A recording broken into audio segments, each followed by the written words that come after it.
Hey guys, welcome back to my workbench. This is Dan here as always, and it is the end of April already, and again, time is just flying by so fast. I'm going to get you guys updated today on all of the projects that I've been working on through this month, and what's to be expected this next month, going into May, which is also my birthday. So I've been working on a lot of hoppers again, and I'm working on tank cars, so I'm switching gears kind of from hoppers to tank cars again, and then doing some other miscellaneous types of hoppers and different freight cars right now. Because I do have a hole in my fleet right now of stuff, because quite frankly I've sold off a lot of stuff just because I know that I can do better jobs now after experimenting with different techniques lately. So I'm redoing a lot of the cars at this point and getting those taken care of and put away, and basically they're all big cars that are on my checklist that I can knock off. So standing right next to me is my weenie, and she's also accompanying the box of different cars I'm going to show you guys today. So you guys are going to get to see majority of these. We'll try to focus on them, but I want to go ahead and stand back and show you guys some changes that I'm doing to my workbench right now. I'm trying to make this a little bit more of a platform to film, and I'm also trying to have better lighting. So we're going to see how this plays out, but essentially I have two lamps now. So it's kind of improved some of my lighting. And honestly, it's made a lot of difference being able to focus on stuff when I'm working at night, for example, because a lot of times when I'm doing models, you know, it's late at night when I get off of work, so, you know, even 11 o'clock at night, it's dark, so I need a lot of lighting, and I've really focused on trying to get that set up, and this has been working out pretty well so far. So I got two shop lamps here, and I've had to adjust a little bit of my space for working, but it's ended up working out pretty good. I want to go ahead and show you guys some of this stuff actually at the moment that I have that is not done yet. I'm working on a set of ATGX cars. These are some 4750s, rare tangent 4750s. I'm in the process of weathering these up. You can see I already got these faded. And one of these is for a friend. The other one is going to be going up for sale. So if you guys are interested in one of these rare 4750s, one will be coming up for sale eventually. I believe it's this one here. This is the one that I'm going to be selling later on. It's going to need a lot of work. As you can see, I got to make some repairs to it and obviously do a lot of work to the sides. But these are works in progress. And in terms of other works in progress, I got one of these guys here. I got some ballast cars that I'm working on. These are going to be some Furix ballast cars. So these are in the works right now. I got a CITX car that's on hold. It's going to be used for a salt car.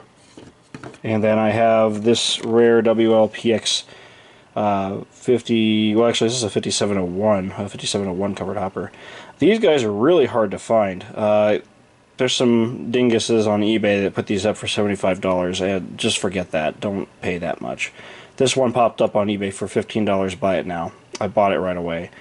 Throw tangent trucks on these and they're honestly so much better. So I'm glad I got that, so that's going to be another upcoming project. And in terms of other upcoming projects, if I move these very carefully, let me bring this into the shot. This is going to be a long work in progress. This is a car that's going to take a long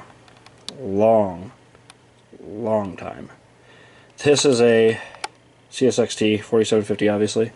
And what I'm doing with this one, I've added some of the details to it, like the placards, gotten those updated, and I'm in the process of doing a very heavily rust pitter car, as I like to call them. Some of these phosphate covered hoppers, also in grain service, have these really crazy rust pits all over the sides of the car, and I haven't done a car like this in a number of years. I was getting rusty, and so this has really kind of kicked my butt back into things.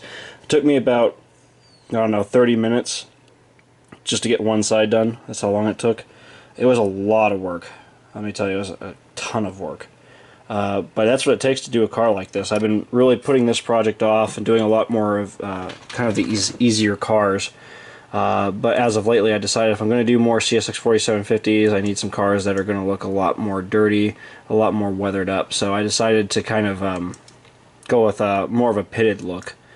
Let me try to pull up my prototype photo here. This is what I'm basing the car off of, just so you guys can have an idea. This is a different later production 4750, but the rust dots give you an idea of what I'm kind of going for. Hundreds of these 4750s have this rust dot pattern, and so this is kind of the idea. that's kind of what I'm going for on this one. And then obviously I'm going to have to repeat all that on the roof, all over the roof, on the ends, and then this side is completely clean. So there's countless hours more work to be done on this yet, but it's a work in progress. This is an older kit version of the Intermountain cars, so this has the crappier walkways. If I can get a set of photo etch walkways for this, I'll replace them and then just repaint them. But right now I'm just keeping it as is, but at least with this style walkway, you know, I can come in here and actually lift these off, which will make it a little bit easier to actually weather the roof. So that is kind of a plus. So we'll see how that goes. That might actually play into my favor here, but as an example, you can kind of see what we're going to be able to do with this. I'll be able to really go in here and do a lot of detail work, so it should look nice. Anyways, that's the 4750 right there. Just want to show you guys that because that's going to be another exciting car that's going to be coming up soon. Okay, and then I have now for you guys some finished cars that I'm going to go ahead and get set up for and show you. So the first couple of cars I'm going to show you guys today are Sulfur Cars, and being the spring season, I've switched gears away from doing a lot of the hoppers I was doing to focusing on working on tank cars. So I'm rotating some older Sulfur Cars out of my unit train and replacing them with some much better, more detailed cars at this point. Really narrowing down the exact cars I really want for the train. And I ended up finding a Procore 2-pack on eBay of the rare SHLX cars. These were done a couple of years ago, but they're really hard cars to find. And these were the last two numbers I was looking for, the 369 and the 354, and I happened to find them. And I was really excited about that. So I picked these up, and then I did some weathering effects and some decal modifications to them, which I will go ahead and show you guys now. If we zoom in here, the first car that I did was the Procore 35, or rather the SHLX 354. And if you notice, something I did that was interesting on the logos here was I tried to beat up the logos by drawing some little lines and scribbling through them to make it look like the graphic is peeling off. Add the safety striping, some new data, new decals there were all added, lots of weathering, lots of kick up, underbody grime and splatter, added the brake rigging. The only thing I did not do on these was add the end details like the others have, so a couple of lift bars and air hoses, and simply because in operation I've noticed that those little detail parts have a tendency to get busted off in the unit trains during the operation. So I decided to keep those off and really just focus on car body detailing. You can see the nice kick up on the ends there again, and all the fresh rust on the top, on the side. And then on this side, pretty much the same thing. You got a lot of subtle rust effects just streaking down those little walkway supports. Got the little placards up there, for example. There's just some cool little effects there to make these cars look a little bit nicer. The next one here from the 2-pack was the 369, and this one is weathered a little bit heavier. You can see it's got a lot of rust peeling on the top of the car body there, around the hatches, lots of sulfur splatter and spillage during loading there. And all that was done with oils, obviously. I think I used burnt umber and raw sienna mixed together, and then I sponged that on, and then in certain other areas I used the flat bristle brush to kind of just chunk it on there and apply it. Added the KD double shelf couplers to all these, and then again this one has the brake piping and rigging. The little supports and braces are all hand bent from phosphor bronze wire and installed in place. I think I made about 10 sets of those for these cars. So those honestly turned out really good. I love these 16,000 gallon Procore cars. They're really cool cars, man. I don't see as many of the SHLX ones anymore, but they're still some of my favorites. So that's the Procore cars. Those are really nice. And then these next two cars are Trinity repaints. These are 1500 series cars, and these were both done with the Walthers Proto FHRX Flint Hill Resource tanks. And what I did with these was I simply scraped off all of the existing numbers and lettering, kept all of the car data, and then redecaled these with TILX numbers and TILX lettering. Pretty straightforward. High gloss finish on the car body, a little bit of kick up on the underbody for both of these, truck weathering, new KD couplers added, and you can see that really nice high gloss finish representing some relatively fresher cars. Not newer cars, but fresher cars that have been refurbished, like you see a lot of times these days. A lot of these cars get repainted. A lot of these cars get refurbished or renumbered, and a lot of times they get these fresh paint jobs. So these were a nice high gloss finish project that was done with Testra's gloss coat. Same thing with this one. That's how I was able to knock these two out. So I'm going to do probably one more of this style, and then move on to some different styles, because I really want to have a fleet of cars where they're necessarily, for the most part, TILX, PPRX, ITDX, GATX, and then I just want to have different variations in data, because there's a lot of different repaint variations that you notice on these cars, and that's really what I want to try to replicate. The next car that I have here is a custom painted GATX car. As you can see, this one has a semi-gloss finish. Deciding if I need to add a little bit more weathering to this. I'm not 100% sure yet, but this one is custom decaled with Smokebox Graphics decals and Circus City decals. A combination of both to get all of the car body data, the different stencils, safety striping applied, of course, underbody weathering, kick-up and grime, truck weathering, new KD couplers added. This one turned out really good. I'm super happy with it. I need to do a couple more variations of this style car as well, so this is another example of a kind of car that I'm doing right now, where you have a little bit of these variations in data and repainted kind of versions like this, where you have like these one-off or two-off cars out of a whole bunch that look more or less the same. I like having these variations in different paint schemes. It really breaks up the monotony in unit trains of having like the same looking cars. That's really something I'm trying to kind of narrow down and focus on right now with my Sulfur train in particular. I really don't want to have cars that all look the same. I'm really trying to break up the look, trying to have a bunch of unique repaints, different data variations and things like that. So this GATX car is a repaint that I did. And again, KD couplers added, nice truck weathering. This one has a little bit of sulfur splatter on the top. Repainted that whole top section there gray. Did all the rust and a little of that sulfur splatter. So that one came out really good. And then these last two are ITDX units. These are again custom decaled according to various prototypes, similar prototypes. One's a 6-digit number and one's a 4-digit number in the 5000 series. The first one here, ITDX 5310, a little bit older car. Subtle variation in the data there, as you can see, slight variations. Heavier weathering, lots of grime on the car body, heavy kick-up, mud splatter, grimed up trucks, new couplers, custom decals added to this one. These are former SUJX cars, so I just removed the lettering again, and then added my own decals to these, sealed them up nice and clean. Lots of heavy rust on the top, lots of the sulfur splatter. Take a look at all that sulfur splatter. Isn't that incredible? Lots of heavy grime on this one. And then this one here is the 6-digit car, and this one again has a lot of that really nice heavy grime and rust, lots of rust streaking down the car body. It's got the little magnetic strips that cover up the data when the car is unloaded. And then all kinds of nice weathering effects. Subtle rust and grime on the trucks, of course. KD couplers added. All the custom numbering is done, including on the top, obviously. Lots of rust and grime around that hatch. It's a high traffic area, so there's going to be a lot of grime generally in that area. And then, of course, you can see all of that sulfur splatter and spillage all around the hatches there. Very common. It's something a lot of people miss when they model these cars, but I like to model that. It looks really nice.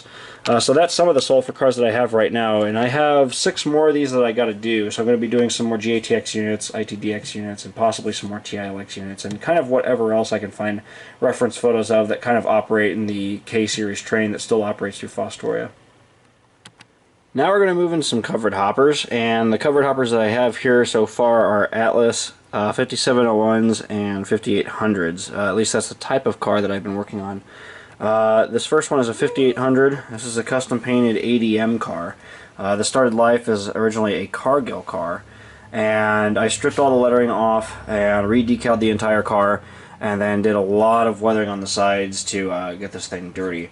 With ADM grain cars, especially these center flows, they get a lot of grain spillage on the sides, lots of rust rot, and from moisture, from what I've been told, it causes a lot of the paint to bubble, and a lot of times you get this discoloration in the gray paint. Some are a little bit more extreme than others, but there's a lot of examples of cars like this out there. And so I really wanted to try to capture a look of one of these more extreme cars. And so insert the ADMX 941. Now this is not an actual car, but it is based on a similar car. I believe a sister car. I don't remember the exact number. But this is kind of a culmination of different cars combined together, or at least there are different weathering effects to create one model. And what we see here on this car is a lot of pitting on the sides, as you can see, and that is all done with a micron pen. A lot of times these have these hammer marks, and I wanted to try to recreate that. So it's going all the way down the car side. You got a lot of scrapes and gouges and side pitting and things like that. A lot of the data has been repatched, new safety striping's been added, but you got a lot of grain streaking down the side, a lot of spillage. ADMX patching was re-stenciled at some point. The car has been upgraded to tangent trucks, as you can see, and then all the areas on the top have been darkened up and grimed up with lots of oils, lots of different effects. There's lots of grain spillage, as you can see, or at least the streaking left behind from soybean stains mainly just blackens up the roof, and then that's what you get a lot of this coming from. On the ends there, the redone data was added, of course, new KD couplers, and then on this side here we have pretty much the same effects. New car body patching, lots of heavy rust pitting on the sides, and let's go ahead and get another good close-up view of that rust damage and peeling paint and pitting. Nice beat up ADM logo. Look at all of those pits. Isn't that insane? It takes a little bit of time to add all those, but I think it's a worthwhile detail to a lot of these grain cars. And as you'll see, I've added this to several of the grain cars also coming up in this video. But that's the ADMX car. This next Atlas Centerflow is a 5701 car. This is a very special car. It's the first of hopefully a few proper AEX patched 5701s. Now, a disclaimer here right off the rip, these cars are not accurate. AEX might own some 5701s, but the car number and this particular prototype is actually a 5400 Centerflow, but we only have the 5701s as the closest. But essentially a 5400 is just slightly shorter. So I had to make do with what I had available in the market, at least. And so what I did with this one was patch this one to AEX. It started as a UBix car, and what I did was I scraped all of the lettering off again and re-decaled everything to match the 5400 layout. Custom AEX patching, now that Circus City decal, or not Circus City, but Smokebox Graphics decals reintroduced the stencil sheet. I was able to do the proper AEX stenciling. Lots of rust pitting on the center sill there, and then you can see all of that heavy pitting on the sides again caused by hammers and vibrators during unloading. And you can see I added tangent trucks to this one again. I probably better get them in shot first. Those are tangent trucks. Very nice. Actually, the last pair I have, Tangent really needs to restock the scale tread.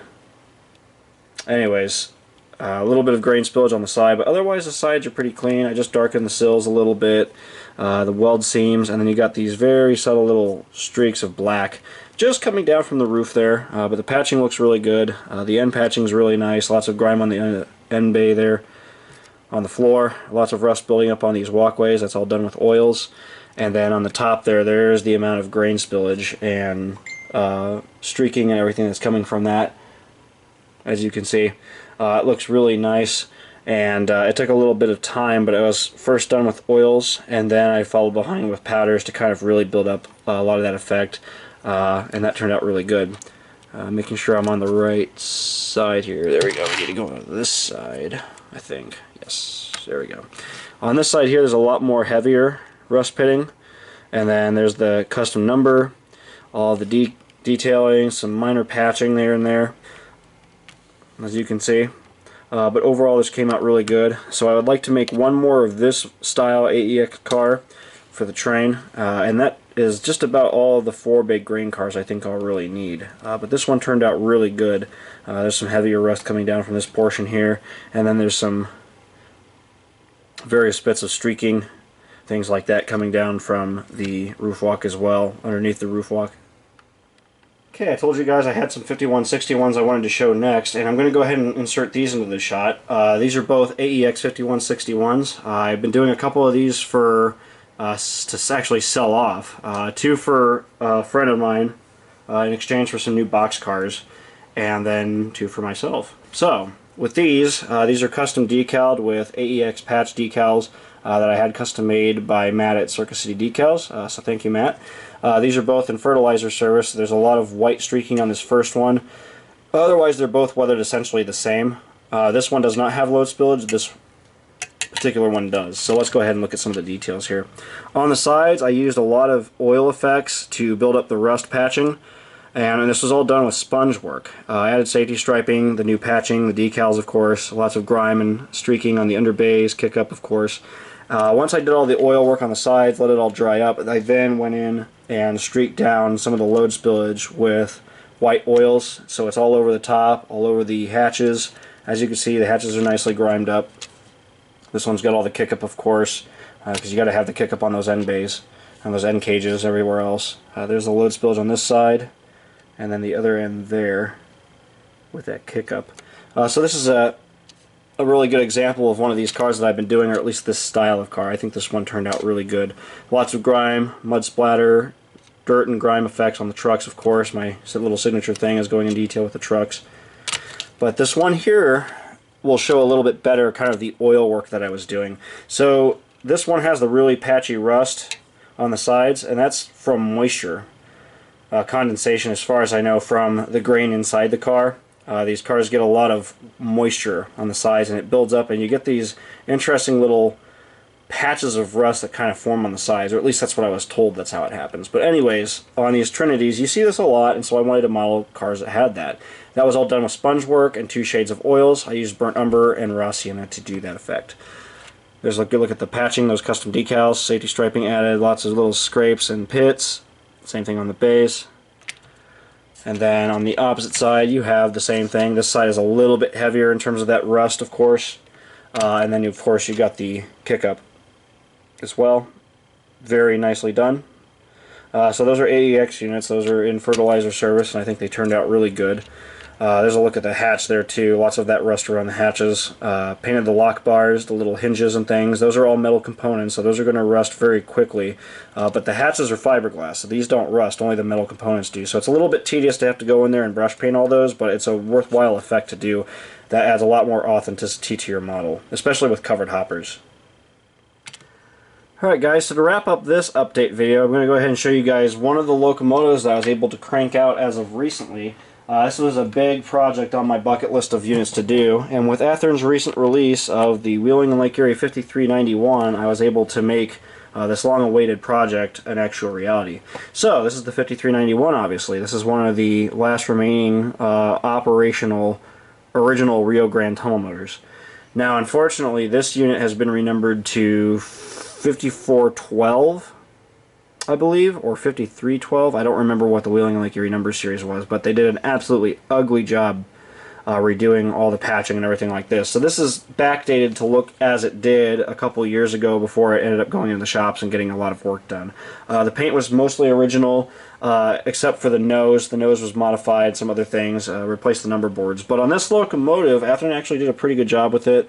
All I had to do was go in, and so let's go ahead and talk about some of the major changes I did to this before I get into more of the detail stuff. First things first, I like to change the tower gear on the back so that I have a full see-through effect. I cut all that away, made my own floor, remounted the truck. So the rear truck is not powered, it's just a dummy truck, but it still has the pickups installed, so it still is getting power. But I really like that full see-through effect on those tower gears, with or at least the tower gear being removed, so you have that full see-through effect of the radiator and those nice see-through screens. I really like that effect. After I did that work and all the major cosmetic stuff out of the way, I then had to change the number on this side, because the number on this side was changed to a Southern Pacific style font. The one side has the Rio Grande style font, while this side has the thicker, broader SP font. So I used SP decals to renumber this side and then painted them orange. I then added all the warning labels, various details on the trucks, fuel tank, pilots, everything, all over the place to get this thing up to spec. Lift rings, new location for the horn, swap some parts around. This one has a full cab interior with the control stand, seats, speed recorder detail. Essentially all the stuff that you can see if you're looking at the cab from ground level, you can see that in the cab. That's what I was really trying to focus on. On the sides, there's a lot of grime and rust streaking down from the grills. These Wheeling and Lake Erie units really get dusty and dirty, so if you look at the underbody, there's a lot of dust effects. There's a lot of fresh dust and sand spray and things like that. So let's go ahead and take the tripod away so that we can get nice and close to this gorgeous engine. There's a look at that number that was redecaled, and then there's a look at that cab interior. Notice all of the very fine streaks all over the car body, individually done with oils. Lots of oil work on the front of the cab and on the nose, all over the tip of the nose there. The Athearn locomotive is nice, although they missed the class light covers, so I had to add those and then paint them to match. The ditch lights are nice as well. Those are original Athearn, and those are powered with LEDs. However, they were mounted too far back on the frame, so I actually had to take and remount them farther forward on the pilot, and then I backfilled the holes and blended those in back to the pilot. So it was a little bit tedious. Added the drop step, all the hoses, new couplers, and all of that nice pilot grime and work was added later on. As you can see, lots of grime and mud splatter. But the nose came out really good. Lots of grime on the cab again. And then if we look down the hood, lots of that fine streaking. Relatively clean Rio Grande logo, but you can see a lot of that fine rust running down the long hood.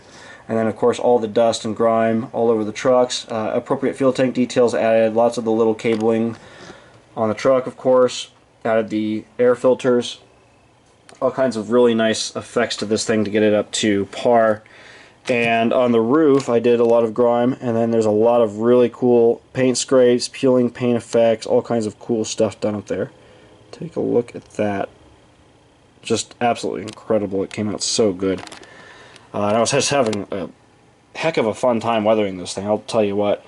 Lots of grime coming down from the grill, of course, too. That's another very important area. The only thing I got to do on the rear here is add lenses to the ditch lights. I got to order them. I use those little diodes, or I forget what they're called. They're like embroidery jewels for clothing. They have a self-adhesive backing. I forget the exact term for those, but I need to order a sheet of those, like 2mm diodes, so I can add the ditch light lenses. Add the class light covers to the back, the lift rings, of course. Weathered all that up. Very grimy pilots. Add the air hose. And then as we look at the opposite side here, again, there's that nice see-through grille effect. Lots and lots of rust and grime coming down from all those little latches, bolts, and everything from the grill. Lots of mud splatter, kick up on the trucks, on the fuel tank there. Very beat up Rio Grande side here. Look at all that rust. Those are individual little dots of oil applied and streaked down with the flat bristle brush. All the way on this side. And then there's the original 5391. And I tried to do a subtle patch removal there, because at some point in time they patched over these numbers, and you can see where they kind of scrubbed them old spray paint back off. There's a little halo around that number, so I tried to replicate that. All that turned out really good. Added the safety striping, of course, and then there's again another look at the cabling on those trucks. And I really do love these Rio Grande tunnel motors, man. They're some of my favorite engines, as you guys know, and I'm really happy to now have a complete set of these Rio Grande units. So I have the 5391 here in the original look before they changed it, and then I have the 5413 down there waiting to go out into the Mile River and get some service. But this is going to make a really nice pair of engines, and I'm going to be able to run on the way out, and I just think that they look incredible. I'm really happy with how they turned out, and the 5391 was the last one, so it's a big project out of the way that I'm super satisfied with, and I'm really happy with it. So hopefully I can get some videos of this thing running on the layout, huh? Anyways, guys, that's going to pretty much wrap this up. It pretty much gets us up to date on all the various cars that I've been working on, and I got lots more projects coming, so I can tell you right now it's going to be another jam-packed update video next month. So you guys can stay tuned for that. Be sure to subscribe here on YouTube for more content so you guys don't miss anything. If you guys are interested, I am selling models on eBay right now under my name, Derry Arnold. That's actually my brother's name, I should say. I'll post a link to my eBay in this description here of the videos. That way if you guys want to follow my eBay page, you can, and you guys can check out some of my listings. I'm going to be listing pretty regularly for the next couple weeks, so there'll be some really good models going up that you guys can bid on if you're interested in. So I'll leave a link in the comment there. But I really want to thank you guys for watching. I always really appreciate the feedback. I always really appreciate the support, and I love really being able to show, honestly, a lot of the work that I do, because it's a passion, it's a hobby for me, and I really like being able to do the best I can with it, and honestly sharing a lot of my techniques with you guys. So I have lots more videos planned, and I got another how-to and some other cool little tip-trick videos coming up soon, so you guys can also stay tuned for that. So thank you for watching, guys, and we will see you in the next video. Take care. See you later.